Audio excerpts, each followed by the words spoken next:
this band is from Australia. They have 3 albums out, this being the 3rd one, which released this year, I think. Another band that comes from Australia is Terramaze, that did that kind of sci-fi 80s kind of style. And the unusual thing that Hemina is from Australia as well. The album came out the exact same year as Terramaze's this year.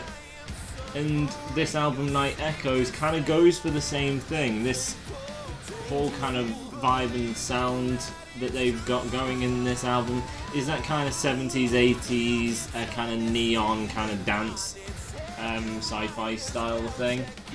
So, yeah, do I think they've probably stolen it? Probably not. The fact that they both kind of recorded at the same time and both released it around the same time. Hemina would have had to have jumped in and done this in a month and released it within a month, because they released a few months apart, but again, that would be a lot of rushing, so I just think it's this really weird coincidence. But, yeah, obviously, I've kind of just found the band again, so I don't really know where they've really come from. Kind of looking into it and kind of reading some reviews on this album when they kind of, the reviewers connect it to the previous album, it kind of seems that this is a progressive metal band, and they usually do lengthy songs that are quite kind of complicated, have some kind of leads and everything. And I have listened to the previous album for this, only about 2 tracks off of it. So there's a track called I, which is incredible. There's like 5 bloody solos in there or something, which is really good. The bass player is a female and can sometimes actually take lead with the vocals, and then obviously the main singer is a male. So there's great kind of contrast there. You can do kind of so much different with that, so that's brilliant. But obviously kind of going into this album and what professional reviews have said, they wanted to do something more simple, it seems. So this album is not the real lengthy tracks, overly complicated.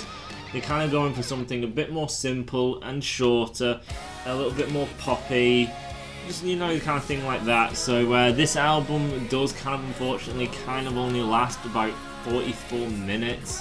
I think it's 44 minutes, I'm pretty sure, which is pretty bad compared to kind of the metal that I listen to and what I really kind of push on my channel. This is really on the short side. I'm usually doing albums that are over an hour, sometimes by a fair bloody bit as well. So 44 minutes is a little pathetic, but if obviously they put out something really good, then, you know, it can be forgiven depending how good the album is. So, as I say, Night Echoes, they're going for some kind of sci-fi sounds. There's definitely some kind of 70s and 80s kind of vibes in there. Obviously, it's got the neon kind of artwork, and obviously it has that kind of sound in there. There is a few mistakes through the album. There is a lot of things I like. There's a lot of unique things that are really unique. There is a lot of poppy stuff in there too. There are some good leads. There are some problems when it does come to leads. There's some songs which really don't work and are really stupid choices, and then there's real great songs that I really, really like.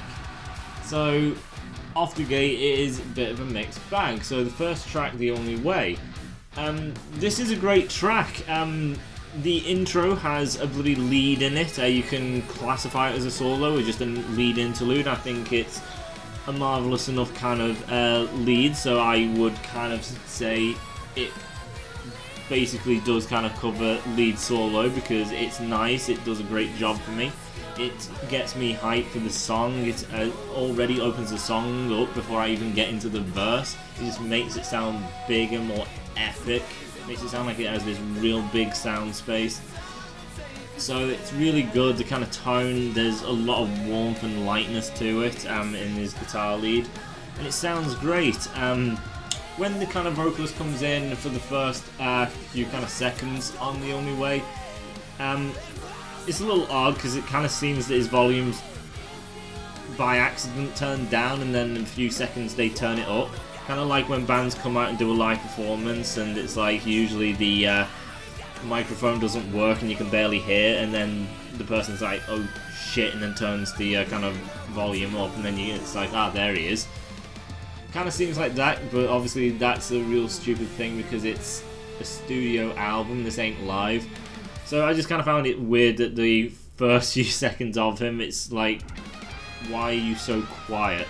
And then he just kind of comes out, and then it's just like, oh, well that sounds great, but this quiet part is rather kind of silly. I don't get it. But anyway, his voice is absolutely incredible. It's not one of these butch, epically muscly, manly voice. It's one of these really beautiful, light kind of male voices. He definitely has power behind it as well, but it's just this real kind of warm, light, kind of angelic male voice that he has going for him. The kind of pacing of this song is a bit more on the kind of fast side for the album. It's not, you know, quick, it's just this kind of mid-tempo, got, you know, that kind of nice beat going along with it. The chorus, there is, you know, backing singing from the female, so that obviously kind of gives a bit more kind of life and diversity to the chorus, because you've got it sung by the male and the female, giving two completely different kind of sides to it. Obviously it kind of makes it sound bigger because you've got all these kind of nice kind of sounds going on with, you know, that kind of 70s kind of neon pop kind of thing, but obviously this is one of the more faster stuff, so it's a bit more kind of metal infused in there. And then obviously the female singer and the male singer, it just makes everything sound quite big and huge. Somewhere in the second verse, you get a guitar lead again, which sounds great. There's some technical stuff to there that it maintains a musical kind of essence. And then before the chorus or after, actually no, I think it's after the second chorus, there's another guitar solo, which again it's quite technical, going in more kind of technical realm with maintaining musicality about it. Then it comes to the bridge, which starts a bit kind of genty. It's got one of the kind of a bit kind of more beefy kind of sounds to it, but later on in the bridge the female actually takes the lead, which I think sounds incredible just because it's a whole kind of different kind of sound from a male voice. She's not going to sound like him, clearly. So it's just this really kind of new, fresh sound because it's a fresh voice, which gives a freshness to the song. It's always great to introduce a new concept, a new idea, a new flavour, something new that's interesting, unexpected. It keeps you invested instead of doing something over and over and over again that will get kind of stale and boring. It's always great to incorporate new things. So that is basically the only way. So you got kind of 3 leads. There is actually kind of 2 lead guitarists because with the music video for I, it was a live performance, and there was the lead singer who plays guitar. He did play lead as well as the actual lead guitarist. So I know they're both capable and both are very good. So because of that, you kind of will expect a bit, you know, out of the band because of this reason. So 3 solos. You got a fantastic singer. Obviously they have a unique-ish type of sound, just like Terra Maze's new album We Are Soldiers. That is still kind of unique. It has kind of been done before, even before Terra Maze, but it's not something overly done, so it still has that kind of uniqueness and freshness to the kind of sound. So that's great. As I say, great voice, 3 leads, great. You got a female doing the duet with the chorus, which make the kind of sound just open up and just have multiple layers to it. And then her singing in the bridge again, and then there's a bit that kind of heavy pre-bridge part as well. So there's kind of a lot of great stuff for that track. Now the next track, What's the Catch? Again, you get a lead in the intro, which is amazing. It's always great to kind of just start a song just sounding beautiful and epic with some great musicality being conveyed. It's an amazing way to do songs. So really appreciate it. When it gets to the actual verse, it's actually melodic. You have a kind of lead, clean interlude kind of playing throughout this verse, and then in the background you have the rhythm, which is on the kind of more kind of dirty channel, but the volume is obviously turned quite down, and because it's a melodic, so it's really, you know, turned down. It's got the kind of aggressive channel, but it's not, you know, proper heavy gain. It's not doing a Slipknot fucking thing. So it's just got this little kind of bite to it, and it's really faded, and then the kind of up front one is obviously that kind of clean channel lead that's going through. And then the voice is obviously kind of quite light. It's a little kind of poppy sounding, a little kind of girly, but I do kind of appreciate kind of, you know, obviously there's been a lead previously, there is the lead interlude going on, which is quite beautiful, and then the kind of voice is still kind of beautiful, so it's a bit more forgiving because of that. And then as for the actual chorus, the sound just kind of really opens up, and then his voice kind of belts out, and he uses real power, and his voice doesn't, you know, go harsh or anything. It's got this real nice, clean, beautiful essence to it with all that kind of power he pushes behind it. It's such an open, warm sound as well. So it's a great sounding chorus again, quite simple. There's no kind of lead, it's just a kind of open kind of chord kind of things. So it is quite simple, a little kind of poppy, and then you kind of got your kind of, you know, verse again, and your kind of chorus, and then a bit of a bridge, which just is quite light. It's like some kind of key style things with guitar and the kind of light voice, and you get the solo. So it is a very kind of basic formulaic song, but all the kind of tones and then the style that they are going for in the album, and then the kind of lead at the start, the great voice, and, you know, kind of a lead through the verse instead of just having something really plain and boring.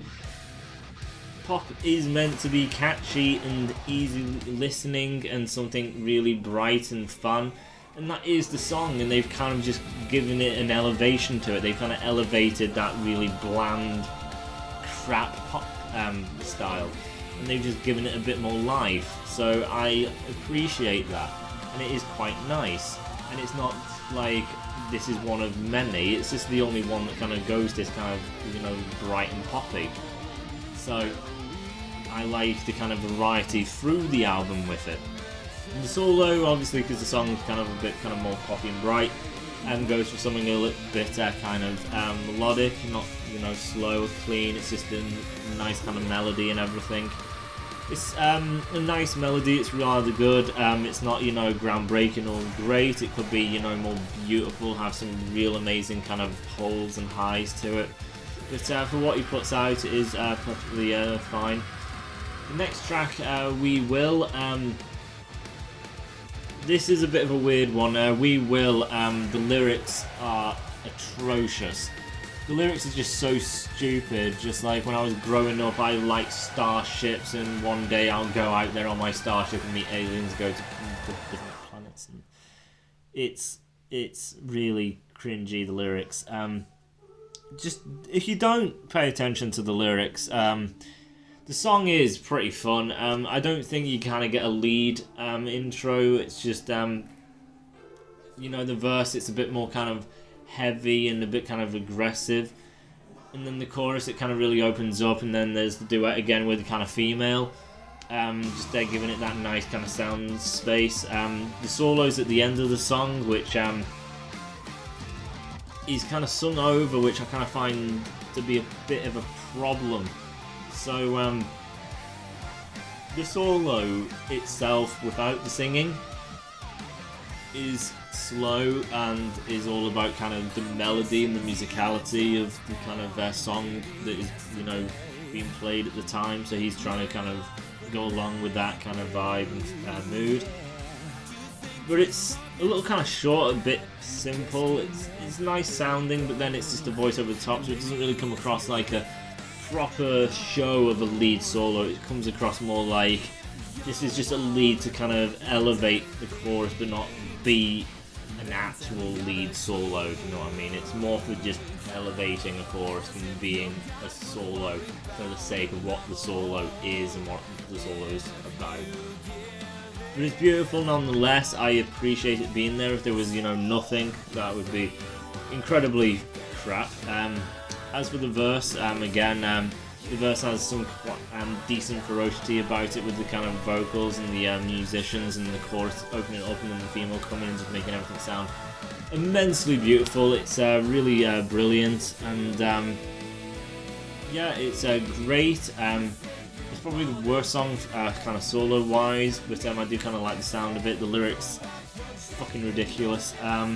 So the next track, One Short, starts I really like this track. There is a big flaw, but I also don't technically mind, which will kind of speak out about how good this song kind of sounds. So starting off, it's like one of these kind of Southern church songs where you know, you kind of get your person at the head of the church singing, and they're really, you know, energetic, and then you got all the kind of females in the back like, oh hail God, and you know, that style of kind of like Southern church thing, whatever you call it, swinging. I don't know if that's swinging, I don't know. But that's kind of the thing they're going for. And then when the band comes in, for some reason they go all the way to China. You know, it sounds Asian what the band's doing, and it's just like very weird. I've gone from a Southern church choir style thing to Asia. Lyrically, I don't know if it starts making sense why I've got two weird things going on which aren't really connected. But then when the kind of verse there comes in, it's got this really weird groove to it. It's quite an unusual sound actually, and I would kind of call this incredibly unique that no band has really done. Like Terra Maze have obviously done the kind of 80s 70s neon sci-fi style of sound with Are We Soldiers, and then the Hemina's come out and kind of pretty much done the same thing now. This is very, very different, because I always like think of it as this is swing style, but I don't have a fucking clue what swing is. It's just, to me, if I would try and explain what swing is without exactly knowing what it actually sounds like, this comes to mind.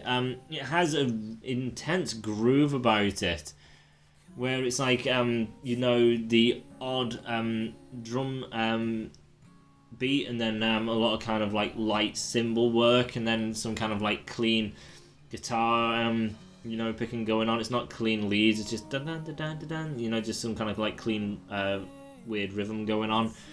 And then eventually you get, you know, dun dun kind of guitars, and then the voice, you know, dun dun dun dun dun dun. It's just got this really kind of unusual groove with it. And then when the kind of pre-chorus comes in, it just gets a bit more elevated, and just put even more kind of melody into that kind of groove. And then the chorus comes in, and it's just so unusual, the chorus. It's just got such bounce and groove to it, and it's so catchy. And then the females go on as well, and it's a singing style, like the way they sing it as well as the kind of beat. It's all very kind of weird. It's just dun dun dun dun dun dun dun dun dun dun dun dun dun dun dun. Obviously, that kind of probably may actually just sound like any sort of beat, but it's just the way they do it. It's just so unusual. And at first, I didn't really know what to think about it. At first, I don't think I actually liked it, to be honest. Just because maybe I kind of thought, you know, this is kind of poppy, it's a bit bland, they're not kind of using the whole sound space. But actually, no, I just really, really now love just how unusual and unique this kind of chorus sounds like. And then the kind of, you know, layering of the voices of the male and female. And then nearer the second part of the chorus, again, they just kind of changed the rhythm of it up again, just to have this new kind of groove and rhythm about it, and it just sounds so incredible. And then the second time they go into the verse, they change it up a little again, and it's got more kind of ferocity and spaced out, and then they got kind of gang vocals being shouted out in certain aspects, while all the kind of clean kind of melodies going on with the voice. So there's just a lot of kind of unique styles. The verse sounds incredibly unique and unusual, the kind of groove pattern to it, and then the kind of chorus. They're just having this great beat, just dun dun dun dun dun dun dun, and then the way the vocals are doing it and the layering of it, and then changing the rhythm just to be even more rhythmic. I just really love the kind of sound and style of it. There is no solo, which is incredibly disappointing, but I just love the whole song as a whole, that I'm not too disappointed about it. Now we get into where the disappointment is, which is the melodic flat. Which is flat.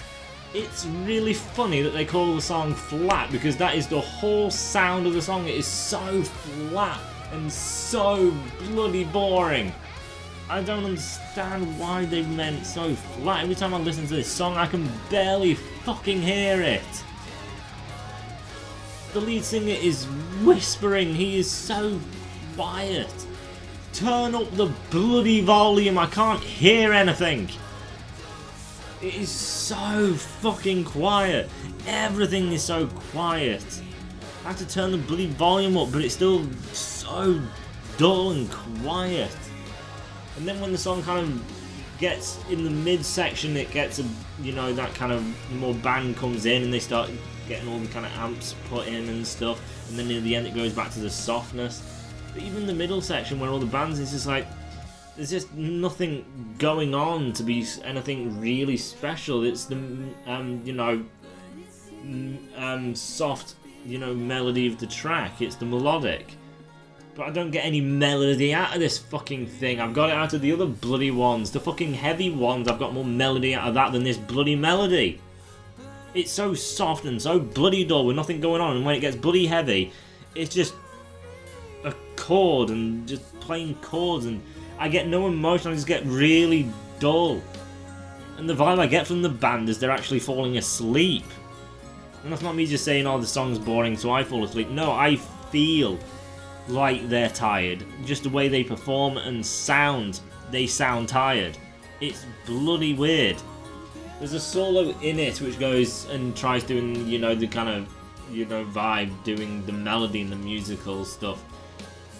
Which a different reviewer kind of said it was a beautiful solo and really beautiful and everything. I thought it was meh, to be honest. It was really short. Again, the song, I'm completely out of it. I'm not really that caring. I'd never skip it. I always listen to it. And I get some appreciation out of it. Because again, the voice is good. There can be good tones to it. But just everything is not great. It's basically just the kind of sound that they've put into the amps and the guitars and everything, which is being produced. Not what the band's actually doing, and the voice for the sake of it being the voice, but how he's singing and what he's doing is not good. So it's just the natural sound of what's being played and just the natural sound of the voice which is good. Other than that, the actual people behind everything is not good.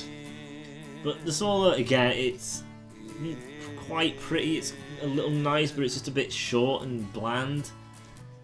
The next track, Everything Unsaid, holy bloody Christ, is this bad? Everything Unsaid is like a minute 25. Why? A minute 25? Justin Bieber doesn't have to bloody lacking brain cells to make something that short. He has more brain cells that it would be a struggle for him to do something so bland. There's more to him. He makes more advanced, verses, a chorus, a verse and a chorus and other shit. A minute 25, are you kidding me? And it sounds so out of place as well. Like, it's like, got this nickelbacky, Good Charlotte, Blink-182 sound to it. There's a picture of mom and dad, and it just comes across as vocally like he's got a whine in his voice, like Tom DeLonge of Blink, who just sounds like he's a whiny little brat. It is so fucking terrible. This song should not be here. You completely wasted time and effort. I don't know how much time and effort you really spent on this. How much effort could really go into a song that's just a minute 25? There's not a lot to it. You don't have to think about anything and layering and then changing up and choruses and all the verses and bridges or intros or outros. There's nothing. It just starts and then it just ends. It is unbelievably pointless. You should have put your effort into actually doing something musical and trying. This is not trying. This is an insult of just getting your track numbers up and because you think your fans are dumb. This is not acceptable. This is crap. Bands should never do this. So seriously, don't do this again. It is insulting. I hate it when bands do this. So fucking stupid. Anyway, me, that's annoying. Nostalgia. So let's get on about nostalgia. So, thanking God, nostalgia actually kind of brings the kind of sound back again to being something really good, really unique, something I really like. So, starting off, there's just some small kind of sound effects, just some nice eerie sounds, and then you just get these cymbal taps, just really light cymbal taps. And then you get some keys, just dun dun, and then that is basically the rhythm. It's just dun dun dun dun dun dun dun.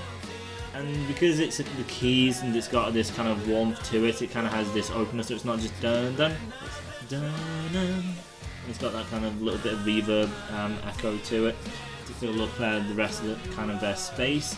And the voice is kind of clean. It's really kind of light. You know, not light where they turn the bloody volume down or anything like that, or really flat like the track flat. And it's just this really kind of, you know, nice, soft voice and everything just going along with the kind of keys just doing the dun dun. And then some parts you get a bit of bass, it's like dum dum. You know, just giving it a bit more of a kind of fatter sound in certain areas, while the keys are often their own thing. And then the drum again, it's just all these really light kind of cymbal taps. And because of all this that's going on, the keys just dun dun, and the cymbals just tss, tss, tss, you know, like that, and the bit of bass is dum dum. It's got a unique sound to it again. It's got this real nice laid back feel to it. It's really relaxed but incredibly unique style.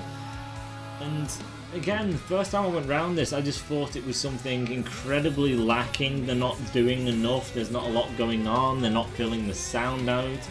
Then after a few listens and everything, you know, my brain catches on it. It's like, actually this is pretty incredible, because it's something that's really kind of chill and relaxed and really unique. And you know, they're just using you know, little as possible, but making it bigger. So basically just doing something that is actually not that big or, you know, talented or difficult, but then making it sound huge by just how unique and different it sounds to so many other bands that all sound quite bland and the same as each other. This has a really cool sound to it and a really cool vibe, and it's just so chill.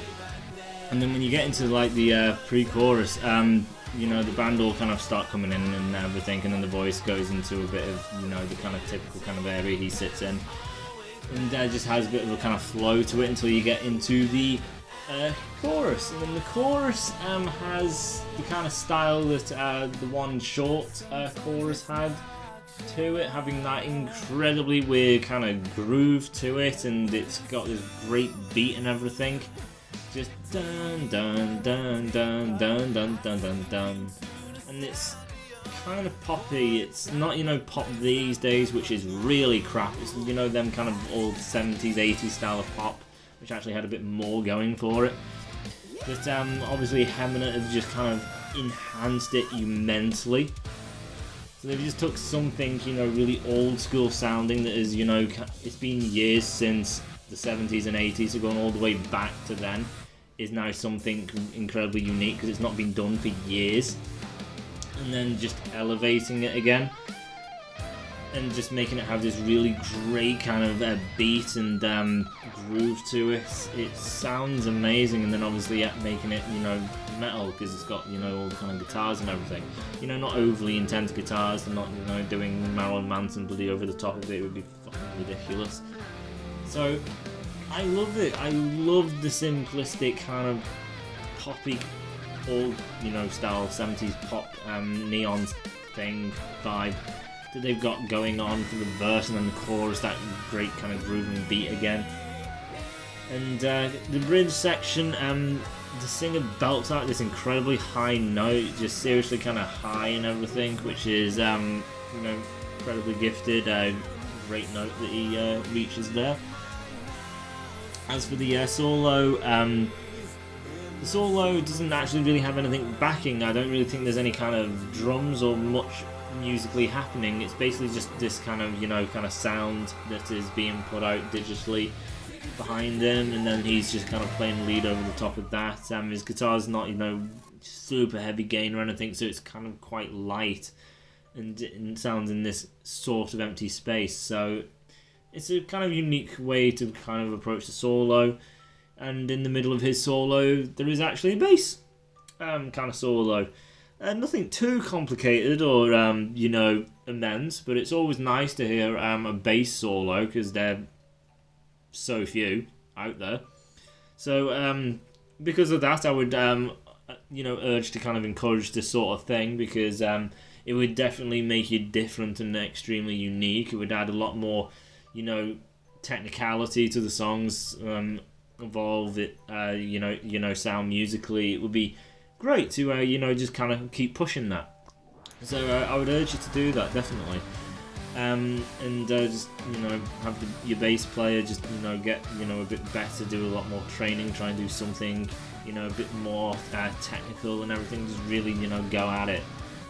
Not hold back. But, what she does, it's, in a melodic kind of sense, not much there. But it's nice just to get a different kind of tone and just get it, isolated by itself and just, appreciate the kind of, melodic side of the bass, and then the solo comes back with a bit more of a kind of fastness about it, obviously because there's not much behind me, can't go proper and aggressive with it. So it's got this nice kind of melody quickness about it, and then obviously it kind of ends into the chorus again. But I just like the overall sound of it. I just really think it's quite unique and brilliant, that track. So the next one in Technicolor is your longest on the album, being around 9 minutes. And we go back to basically having a lead in the intro, so it's great. The song starts off with just kind of like this kind of wound up music box, them kind of sounds coming out of a music box, which it winds up and it's like do do do. I don't know how it really goes. But basically like that. I think everyone knows what a wind up music box sounds like. So it starts off like that, and the band comes in. You got your lead from the guitarist. Obviously, it makes it again because of this sound like the song is huge. It's big. It's gone for something musical, elevated, instead of if it was just we're gonna do the A chord, maybe switch to a B and then get into the verse. Your first impression is basically this is a bit basic, so when you kind of introduce your song off with, cool, unique kind of sounds that's not typical, just to give it this kind of vibe and everything, then you bring in a lead and everything, it just elevates and just shows a big mind that can go into different kind of directions and approaches, and just means you're on the kind of wavelength of this is going to be something different and bigger than just, the plain old boring stuff. So it gets you in that headspace, the verse comes in, and the verse is now kind of going back to something that's in a similar line as your first track, The Only Way. So the verse of Technicolor has probably one of the more heaviest sides. It's still not totally heavy, but it's got melody to it again, but it's not, and a bit of a groove, but it's not soft. It's got this kind of mid-tempo to it, and it has this real kind of nice flow to it with the voice and everything. The chorus, I really like the chorus. It's again a duet with the male and the female, which I really like, as I keep saying, because it just makes everything sound bigger and adds layers of beauty. It just sounds great when that happens, I think. And again, I would say do it more. Always use more of the female. So going into the next album, I would say use the female a lot more than you have this time. It's only like she's only had one lead, and then other places you're just kind of using her as backing. And it's good when you use her as backing and as lead, but I do think you should do it a bit more than you have, in my opinion. But back to the chorus, I think a few people may find this rather repetitive because they started just like blind, color blind, blind. So again, it's different because it's blind, but then it's not blind again, it's colour blind, and then it's blind again. But the fact is, it's still blind 3 times, basically. But again, it's basically just, even though it is repetitive, that is the way it is, it's fact, it is repetitive, it's basically 3 times. But because it's the male and the female just blind, and it sounds so kind of bright and poppy, again it's got this uniqueness about it, and it makes it have more of a life to it because it's unique and it's not boring and tiring. It's new, it's unique, and it sounds brilliant. So Technicolor obviously just has a fair bit to it. You've got the lead in the intro, you've got this nice sounding verse that's got a good kind of beat and flow to it. It's not soft, it's got this kind of mid-tempo, not really that heavy, it's just, you know, that kind of mid-heaviness style thing. With the nice vocals and everything. The pre-chorus he gets into a bit of a kind of brighter tone with his voice. Again, the chorus, as I said, it is repetitive because basically all the lines, it's blind, colour blind, in a world full of colours, a boy without a father, and kind of blind. And that is for the most part it. There is a few more kind of lines, but that is mostly it. So there is a lot of repeating blind, a lot as well as colour blind, and then the only difference is a boy without a father, and another line which I've forgotten. So there is some repeated parts, but again, when it's the duet of the female and the male just blind, because when they sing the part of the boy without the father, it's not the boy without the father. They're not bright and happy about it. It's like the boy without the father, so it's sung, and that's different to the way they deliver blind, because blind there is so much energy about it. It's so bright and poppy, and it's still got that great uniqueness about it, and the contrast between the male and the female, just the blind, and the music behind it, dun dun dun. It's just really elevated and it's just so bright and cheerful that how could you be all moody and pissy with something that all beat and bright and energetic, and still it's brilliant just the way the band do it and their tone and everything, and then duels of the kind of vocals and everything. It just sounds brilliant. So I don't care less that it's a bit poppy. I don't give a fuck that they repeat blind a bit.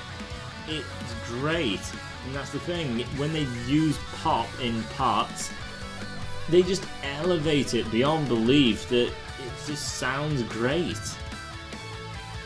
And at the end of the chorus, the female actually does take lead. It is only just for a short part, so it's just dun dun dun dun dun dun dun dun dun. So you're looking at maybe about 5 seconds. She takes the lead, but again, obviously that really kind of brings it out from the sound of the male. So the 5 seconds, it does kind of sound really kind of good, just to get the female's kind of voice perspective. So that obviously makes everything sound really unique and different. The lead guitarist, again, he kind of comes in and out at times. Going into the chorus, he'll be like and just get into it. So he'll kind of come in and out in just the odd place. It's not a lot, it's just these little odd places he'll do something a little. After the first chorus, it goes to a soft place, so it goes melodic with kind of the male. I think it's just the male. I think the female may be in there at times or not at all, can't remember. But this again only lasts just a little bit. Obviously the first verse didn't have any melody part, so it was nice kind of coming off that bright chorus pop element to something really chill, and then back into the rhythmic nice flow of the verse, and then back into your chorus and everything. As for the first solo, there is nothing apart from just this sound space. It's not a sound of any kind of musical instrument at all of anything. It's just this kind of open sound, and then the guitar just playing, and it sounds like it's a guitar being played in space, kinda. So there is no music, it is just a guitar, but the tone and effect he's put into the guitar makes it sound like it's just filling this really empty space and everything, so you can hear the space. And that's what I'm trying to explain the sound as. There is no instrument, but you have the sound of empty space.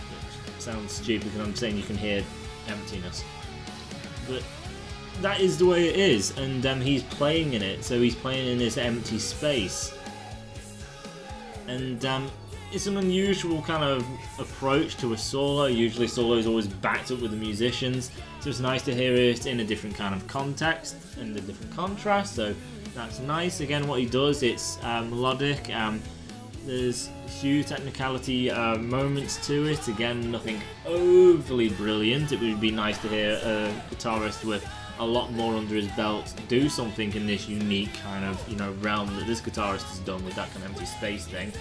But again, it's unique, and he does what he needed to, and it was great. There's another two kind of leads later in the kind of song that the rest of the band covers, and it kind of maintains that poppy kind of element about them. So yeah, it's 9 minutes 34 seconds. You got lead in the intro, you got kind of differentiating kind of verse parts. You got duets with the female and the male, and then the female taking charge in a few parts. It's really poppy and upbeat and catchy, and has this real great unique sounds to it and tone, and it's brilliant. Now we're on to the last track, which is Flicker. Now Flicker actually uses three vocalists. There has been another one. The lead guitarist does do backing, but and he has obviously kind of been present through the album doing the backing. But this song, Flicker, he actually takes lead. The music video to this is unbelievably awful. Don't watch the music video because it affects the song badly, because it makes the song come across as fucking ridiculously stupid. Because it's just the lead singer's run into a pond, and then the two singers are singing at him and trying and holding their hands out to grab him while he walks off into the pond. And it's just like really poor performances, really fucking beyond cheesy, crap kind of quality, not, you know, pixel quality of the cameras and everything. It's like bad filming quality. Like, the director and people operating the cameras don't have that much talent. It's just really cheap and tacky and cheesy. Don't bloody watch it. So yeah, Flicker kind of just starts off kind of immediately. It's a little kind of heavy, and then when it gets into the verse, you've got kind of like multitude of singers. You've got the main singer singing first, I think. Then you go to the lead guitarist singing, and then you've got the female having her lead part. So you've got three different singers, which is obviously the kind of most exciting part about the song, having three singers. The best part being the actual singer, because he's obviously going to be better than the lead guitarist, unless he would be the lead singer. So obviously, male-wise, the lead singer's the best, and then female-wise, she's a completely different sex, meaning the lead guitarist is the worst one. It's just the way it is. The lead is going to be the best, because he is the lead singer, and then the female's going to be really good because she's different to the male. So them two are obviously the best parts. The lead guitarist does have a different kind of voice. It's still in the same kind of area. He still has this kind of lightness. It's not this butch style of voice, but you can definitely hear a difference in kind of like tone and pitch. His voice has got a slight difference to it, so you should be able to tell. But again, the best aspect is the lead as well as the female. I do appreciate having another male in there. It's a little unique, but I do kind of, the best parts are the lead as well as female. Musically, it's not a lot going on. There's no real poppy or beat element about it or anything really musical going on. It's just kind of like the singers now. You get some kind of gang vocals where the lead guitarist kind of sings. There's some kind of aggressive back singers in there. You've got your lead solo again, which goes for some technicality, some musicality as well. But other than that, though, it's mostly the song. It's just got some kind of aggression in elements, and then some kind of chilled, laid-back kind of elements. So your main focus point is on the singers. So musically, things will kind of step back a bit, so you can focus on the singers. That obviously adds a bit of life to it, but every time I kind of listen to it, I just constantly think of the music video. I just think, God, this is fucking ridiculous. The music video was fucking dreadful. Yeah, it is a good track. You get three different singers. Musically, it's definitely not the best in any kind of realm. Musically, it's probably one of the worst. Besides, you know, Everything Unsaid was fucking crap, and then Flat was bloody boring. other than that, this is the worst musically. But yeah, the three singers is quite interesting, but again, because I prefer the lead singer as well as the female, I prefer the double vocalists in tracks like The Only Way, as well as when they do duets like in We Will and One Short and in Technicolor, you know, that kind of element. I prefer when they do duets and their own little parts instead of in Flicker. So yeah, and then as I say, the solo is, you know, it's good for what it is. And that is basically it, and that is basically, for what you're hearing, the last track coming to the end. So I've talked about it, and you've listened to the whole album basically now, the whole way through. So, going over Hemina and Night Echoes, there's some really good stuff in there. The Only Way is a great track with a multitude of solos. I like the two different singers. What's the Catch? Quite simple, but still rather good. We Will, crap lyrics, but again, I like the sound. One Short, I really like the kind of style and the uniqueness of it. It is incredibly unique. Flat, Everything Unsaid, bloody dreadful. Nostalgia, really like it. In Technicolor, really like it. Flicker is alright. So, there's two tracks I despise. There's one track which is just okay. There is not a solo in Everything Unsaid, and there's not a solo in One Short. We Will, the solo is a little bland, to be honest, and a little basic. But in other songs, you get a multitude of solos.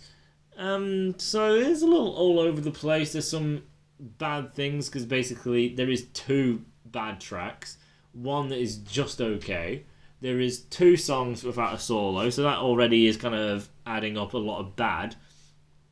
But, again, I really like just how unbelievably unique some of these tracks and some parts are. They are so unique and just sound so much fun that I just really enjoy listening to it. Like, One Short is definitely the thing. Like, there is no solo in that song, yet I love that song. It doesn't make it one of the worst, it's one of the best, and it does not have a solo. And I despise it when a band doesn't do a solo, yet it's one of my best.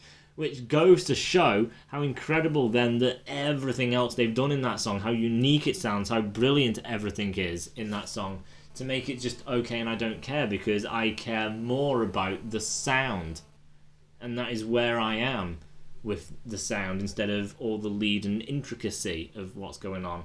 I just really love the sound of it. So again, rating this, there's a lot of great, but there is a lot of bad, so I can't, be too nice about it. So it's going to be probably a 7.8. It is very good. It's not going to be something great at all or anything, just because there is a fair few faults and things. Like, Everything Unsaid is just incredibly thick and stupid. There's no way around that. They gotta lose a fuck ton of points for how bloody awful that was. Flat was just really boring, and then missing the kind of solo out of One Short is disappointing. They have two leads, so not bothering, kind of had to take it down, even though the song is fantastic. But then everything else, there is a lot of fantastic, really, really unique things that this band does. The album length, again, it is 44 minutes. It is quite short compared to the other albums where they, I think, get it into 50 minutes into over an hour length.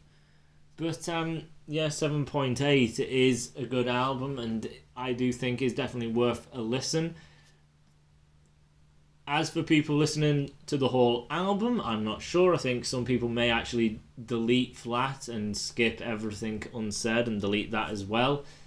Or maybe you could put up with it. Everything Unsaid, I don't know why anyone would fucking bother with that, because it's not a fucking song, so why waste your bloody time? But someone may be able to get through Flat and everything, so I think there's enough there and it's good enough. So I'll leave that there, and I'll see you in the next video. Until then, see you in the next one. Bye, guys.